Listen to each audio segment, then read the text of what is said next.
কেটে গেছে ২টো বছর। এই ২ বছরে এমন একটি দিনও নেই যেদিন মেঘ আর্দ্রকে মনে করেনি। এমন একটি দিনও নেই যেদিন ও কান্না করেনি। তবে দিন শেষে কারোর জীবন কারোর জন্য থেমে থাকে না। মেঘ ঊষার বিয়ের জন্য তৈরি হচ্ছে। ঊষা অবশেষে তার ভালোবাসার মানুষটাকে নিজের করে পাচ্ছে।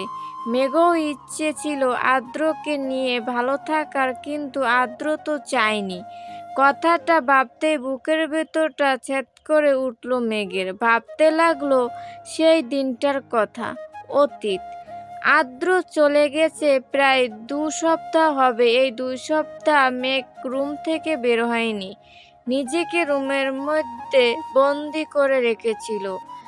তানিশা আয়মান মেঘের মাকে সব জানানোর পর ওরা মেঘকে নিয়ে যেতে চেয়েছিল, কিন্তু মেঘ যায়নি।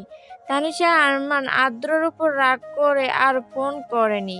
তানিশা আরমান মেঘকে জোর করে বলেছিল, আজ থেকে তুই আমার মেয়ে হয়ে থাকবি। নিবিড় মেঘের বিয়েটা মেনে নিতে পারেনি। পরে যখন মেঘের এই অবস্থার কথা জানতে পেরেছে, ও মেঘকে এই অবস্থা থেকে বের হয়ে আসতে সাপোর্ট করেছে। তারপর প্রায় ১ মাস পর অনু বাড়িতে ফিরে সবাই অনুকে অনেক অপমান করে। অনুর মা ওকে মেনে নিতে চায়নি। মেঘের এই অবস্থার জন্য অনুকে দায়ী করছে। অনু সবকিছু মেনে নিয়েছে, কেন পালিয়ে গেছে এই প্রশ্নের জবাব অনু দেয়নি। সবসময় এড়িয়ে গেছে। কেটে গেছে প্রায় ৫ মাস। আর্দ্র চলে যাওয়ার পর ৫ মাস মেঘ নিজেকে সবার থেকে আড়াল করে রেখেছে। এই ৫ মাস নিবিড় সবসময় মেঘকে সাপোর্ট করেছে। মেঘ অনার্স কমপ্লিট করেছে। আর্দ্র চলে যাওয়ার পর তানিশা আরমান মেঘকে কতবার বলেছে, তুই আবার নিজের জীবনটাকে নতুন করে গুছিয়ে নে, নতুন কারোর সাথে। কিন্তু মেঘ চায়নি। বর্তমান। মেঘের ভাবনা ব্যতিক্রম ঘটল হাতে থাকা মুঠো ফোনের আওয়াজে। নিবিড় কল করেছে। কখন বের হবে জানতে চাইছে।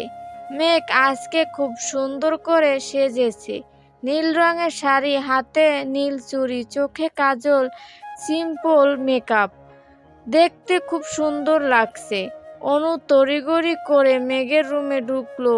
মেঘ অনুর দিকে তাকিয়ে অনু হাঁ হয়ে মেঘের দিকে তাকিয়ে রইল। মেঘ অনুকে এভাবে হাঁ হয়ে তাকিয়ে থাকতে দেখে জিজ্ঞেস করলো, কি হয়েছে? মেঘ, তুই জানিস আজকে তোকে কত সুন্দর লাগছে। আজ তোকে যে দেখবে সেই ফিদা হয়ে যাবে। আজ কত দিন পর তুই এত সুন্দর করে সেজেছিস। খুব সুন্দর লাগছে, পুরো পরীর মতো লাগছে। মেঘ বলল, হয়েছে হয়েছে, তুমি এখন যাবে? অনু বলল, ও জানিস তো মেঘ, জয় এখনো তৈরি হয়নি। আমি কতবার ফোন করে বলেছি তাড়াতাড়ি আসতে, ও এখনো আসছে না। মেঘ বলল, আচ্ছা একটা কথা বলো, তুমি কি সেদিন জয় ভাইয়ার সাথে পালিয়েছিলে? অনু নীরব। তো মেঘ এই নিয়ে বহুবার এই প্রশ্নটা করেছে, কিন্তু কোনো উত্তর দেয়নি অনু। মেঘ বলল, আচ্ছা ঠিক আছে, আমি জয় ভাইয়াকে বলে দিব যাতে আমার এই সুন্দরী আপুটাকে আর ওয়েট না করায়। মেঘ অনুকে বলল, আমি যাচ্ছি, তুমি জয় ভাইয়ার সাথে তাড়াতাড়ি এসো। নিবিড় আমার জন্য ওয়েট করছে। বাহিরে একটা কালো গাড়ির সাথে হেলান দিয়ে দাঁড়িয়ে আছে নিবিড়। নীল পাঞ্জাবি, হাতে ব্যান্ডের ঘড়ি, চুলগুলো জেল দিয়ে সেট করা, কালো সানগ্লাস, দেখতে সুদর্শন যুবক। মেঘ বাহিরে বের হতেই নিবিড় চোখ পড়ল মেঘের দিকে। নিবিড় অপলক দৃষ্টিতে তাকিয়ে আছে মেঘের দিকে। মেঘ বলল, কি দেখছো? তোমাকে বলেই হুঁশ এলো নিবিড়ের। মানে এই যে তোমার ড্রেস আমার সাথে মিলে গেছে, এটাই দেখছি। মেঘ বলল, ও চলো তাড়াতাড়ি। হ্যাঁ চলো। চারিদিকে আলোয় ঝলমল করছে, বিভিন্ন রকমের ফুল দিয়ে সাজানো হয়েছে, বিয়ে বাড়ি বলে কথা। মেঘ আর নিবিড় গাড়ি থেকে দাঁড়ালো। নিবিড় বলল, মেঘ তুমি যাও, আমি ঊষার গিফটটা নিয়ে আসছি। আচ্ছা। মেঘ বাহিরে এসে দাঁড়াতে অপরিচিত একটা কণ্ঠস্বর মেঘকে বলে ডেকে উঠল। মেঘ পরিচিত কণ্ঠস্বর শুনে স্তব্ধ হয়ে রইল। বুকের ভেতরটা ছ্যাদ করে উঠল। মেঘ পিছনে ফিরতেই কাঙ্ক্ষিত মানুষটিকে পেল না। মেঘ নিরাশ হয়ে ভেতরে গেল। হয়তো সবসময় তার কথা ভাবতে থাকে বলে এরকম হয়েছে। মেঘ যতই বলুক ও আদ্র কথা ভাবে না, কিন্তু ওর মন মস্তিষ্ক জুড়ে শুধু আদ্র রয়েছে। মেঘ ভিতরে যেতেই উষা জিজ্ঞেস করলো, এই তোর আসার সময় হয়েছে? এই আমি তোর বান্ধবী, তুই আমাকে একদম ভালোবাসিস না মেঘ? না হলে তুই এটা আমার সাথে কিছুতেই করতে পারতি না। আমার একমাত্র বান্ধবী হলেও তুই কিভাবে পারলি এত লেট করে আসতে? আচ্ছা সরি, প্লিজ রাগ করিস না। উষা বলল, নিবিড় কোথায়? ওর কথা বলিস না, ও তোর গিফট বাড়িতে রেখে চলে এসেছে, সেটাই আবার নিয়ে আসতে গেছে। ও তুই কেন যেতে দিলি? মেঘ পরে কি দেওয়া যেত না? না, ও বললে শুনতো। আর তোকে যে আজ কি সুন্দর লাগছে উষা। তবে অবশ্য বিয়ে বাড়িতে সবার থেকে বউকেই ভালো লাগে, কারণ সবাই বউকে দেখছে।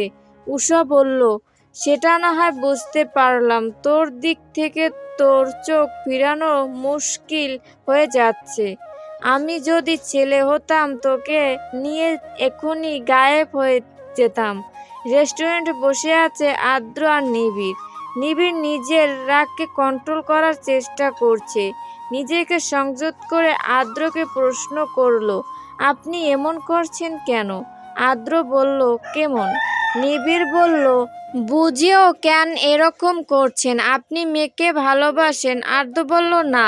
নিবিড় বলল, তাহলে ছেড়ে দিন। আদ্র বলল, ও চাইলে আমি ডিভোর্স পেপারে সাইন করে দিব। নিবিড় তাচ্ছিন্ন হাসলো, তাহলে আজকে ওকে ডাকলেন কেন?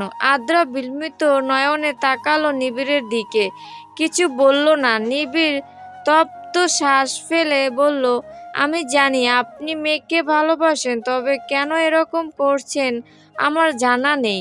আমি কারণটা জানার চেষ্টা করব।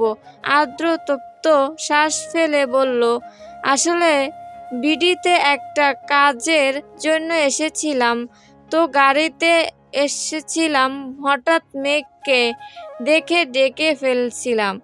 আর তুমি ভুল ভাবছো। মেঘ নিবিড়ের সাথে কথা বলছিল। একটা মেয়ে এসে বলল, তোমার নাম মেঘ না? মেঘ মেয়েটির দিকে তাকিয়ে বলল, জি, কিন্তু আপনাকে তো চিনতে পারলাম না। মেয়েটি বলল, আমি নীলা, আদ্রর ফ্রেন্ড। আমরা একসাথে পড়াশোনা করেছি। তোমাকে সামনাসামনি দেখার অনেক ইচ্ছে ছিল। তোমার ভাগ্য দেখে খুব ঈর্ষা করতে ইচ্ছে করে। জানো, তুমি খুব ভাগ্যবতী। মেঘ যেন স্তব্ধ হয়ে গেছে। সে হৈ হৈ জলে যেন মেঘ ভেসে যাচ্ছে। একটু আগে নীলা নামের মেয়েটার কথাগুলো বুকের ভেতর নুয়ে থাকা ভালোবাসার যন্ত্রণাটুক হাজার খানেক যন্ত্রণা দিচ্ছে। অতীত নীলা নামের মেয়েটি কথা উপেক্ষা করে মেঘ পা বাড়াতেই নীলা বলে উঠল, মেঘ, তোমায় আদ্র অনেক ভালোবাসে। মেঘ চোখ বন্ধ করে জোরে শ্বাস নিল, বলল, কোন ভালোবাসার কথা বলছেন আপনি? এই যে আদ্র ভাই আমাকে কখনো ভালোবাসেনি, এই যে এক আকাশ সমান ভালোবাসা কে ওনার কাছে অভিমান মনে হয়তো। এই যে আমি ওনার জীবনের অভিশাপ।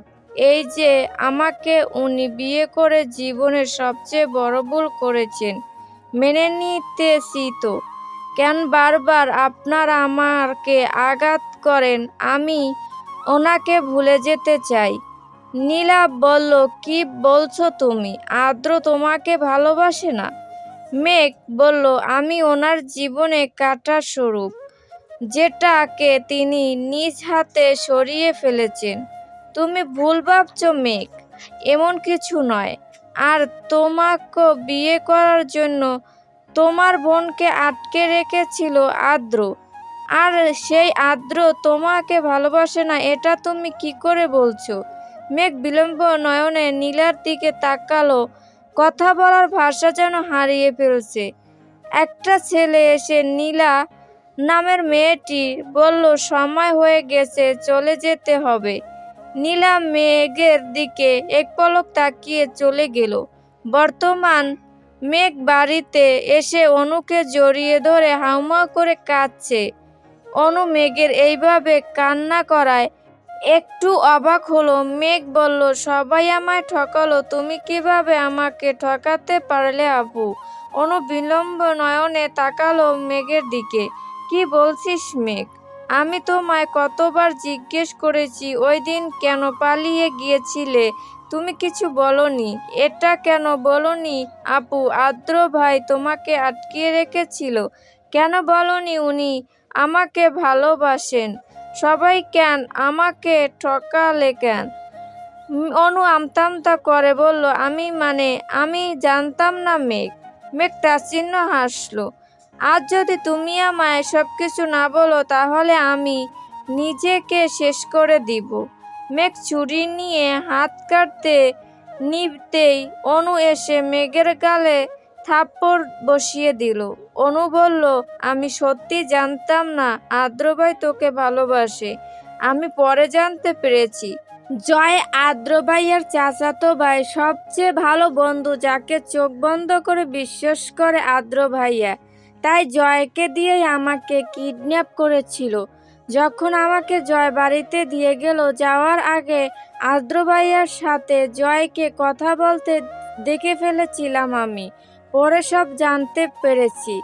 তোকে বলিনি কারণ তুই সব জানতে পারলে সহ্য করতে পারবি না, তাই বলিনি। মেঘ অনুকে নিজের দিকে ঘুরিয়ে বলল, কি এমন কথা যে আমি সহ্য করতে পারবো না? বল আমাকে। আপু প্লিজ, আজ চুপ থেকো না। নিজের জীবনের সবচেয়ে কঠিন সত্যর মুখোমুখি হতে হবে তোকে। তুই আমার আপন বোন না, আমার আব্বুর বন্ধুর মেয়ে তুই। তখন ফুপি আমাদের বাসায় থাকতো। তোর বাবা মার সাথে তুই কয়েকবার এসেছিলি আমাদের বাড়িতে। তবে আদ্র ভাইয়ার আব্বুর সাথে তোর বাবার বিজনেস করতেন। আদ্র ভাইয়ার জন্মদিনে তুই ওদের বাড়িতে গিয়েছিলি। ওই দিন আদ্র ভাইয়ার আব্বু একটা গাড়ি গিফট করেছিল। আদ্র ভাইয়া তখন ছোট, ড্রাইভ করতে পারতো না। তোর বাবা মা কোনো বিষয় নিয়ে কথা কাটাকাটি করছিল। আদ্র ভাইয়া গাড়িতে বসে ড্রাইভিং শিখছিল। হঠাৎ করে গাড়ির ব্রেক কাজ করছিল না। তোর বাবা মা জর্গার এক পর্যায়ে চলে আসতে নিলে আদ্র ভাইয়ার গাড়ির সাথে ধাক্কা খেয়ে দুজন মারা যায়। কিন্তু এতে আদ্র ভাইয়ার দোষ ছিল না। আদ্র ভাইয়া তোর বাবা মাকে মরতে চায়নি। তখন তুই অনেক ছোট, তোর এসব কথা মনে নেই। আদ্র ভাইয়ার আব্বু ভয় পেয়ে গেছিল যদি সবকিছু জানাজানি হয়ে যায়, তাহলে যদি আদ্র ভাইয়াকে পুলিশে ধরে নিয়ে যায়। তাই তিনি আদ্র ভাইয়াকে লন্ডন পাঠিয়ে দিয়েছেন। তবে আদ্র ভাইয়া তোকে ছোট থেকেই ভালোবাসতো। ওই দিন আদ্র ভাইয়া তোকে ছেড়ে যেতে চায়নি। পরিস্থিতি তখন হাতের বাইরে চলে গেছে, তাই আদ্র ভাইয়াকে চলে যেতে হয়েছিল। ফিরে এসে যখন তোকে বিয়ে করতে চাইলো, তখন আদ্র ভাইয়ার আব্বু তোকে মেনে নিতে পারছিল না। উনি আদ্র ভাইয়ার সাথেও বিষয় নিয়ে অনেক ঝামেলা করছিলেন। আদ্র ভাইয়া যখন সবকিছু ছেড়ে তোকে নিয়ে লন্ডন চলে যাবে বলল, তখন আদ্র ভাইয়ার আব্বু আদ্র ভাইয়াকে ভয় দেখালেন এটা বলে, যদি তুই জানতে পারিস আদ্র ভাইয়ার জন্য তোর বাবা মা মারা গেছে, তাহলে তুই আদ্র ভাইয়াকে ছেড়ে চলে যাবি। পৃথিবীর সবার চেয়ে বেশি ঘৃণা করবি, হয়তো নিজেকে শেষ করে ফেলবি। তাই সেদিন আদ্র ভাইয়া তোকে ছেড়ে চলে যেতে বাধ্য হয়েছিল। আদ্র ভাইয়া তোকে সত্যি খুব ভালোবাসে। আজ ওনার ফ্লাইট হয়তো আজ চলে গেছে, আর ফিরবে না। দুই পা পিছিয়ে যায় মেঘ। নিজেকে শূন্য মনে হচ্ছে ওর। এত যন্ত্রণা আগে কখনো হয়নি। মেঘের পৃথিবী যেন থমকে গেছে।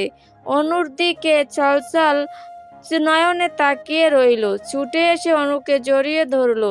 নিবিড় বাইরে দাঁড়িয়ে সবকিছু শুনছে। নিবিড় মেঘের হাত ধরে টেনে নিয়ে যায়। তাকায় মেঘ, প্রচণ্ড ব্যস্ত থাকায় ওকে কানে ফোন। নিবিড় বলল, আদ্রর ফোন অফ, এখনো সময় আছে, সন্ধ্যায় ফ্লাইট। মেঘ কথা বলে না। নিবিড় ড্রাইভ করতে থাকে। মেঘকে নিয়ে চলে এয়ারপোর্টে। মাথা নিচু করে বসে আছে আদ্র। কারো পায়ের শব্দ শুনে তাকাইতেই মেঘকে দেখতে পায়। মেঘকে দেখে যেন হতবুদ্ধি হারিয়ে ফেলছে ছেলেটা। বলে, মেঘ, আপনি এখানে?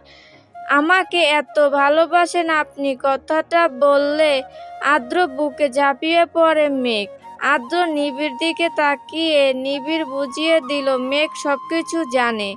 আদ্র শক্ত করে জড়িয়ে ধরে মেঘকে, চিৎকার করে বলে, ভালোবাসি মেঘ, খুব ভালোবাসি, আপনার থেকেও বেশি। মেঘ বলল, আর ছেড়ে যাবেন না তো? আদ্র বলল, আমার বেঁচে থাকার জন্য তোমাকে প্রয়োজন।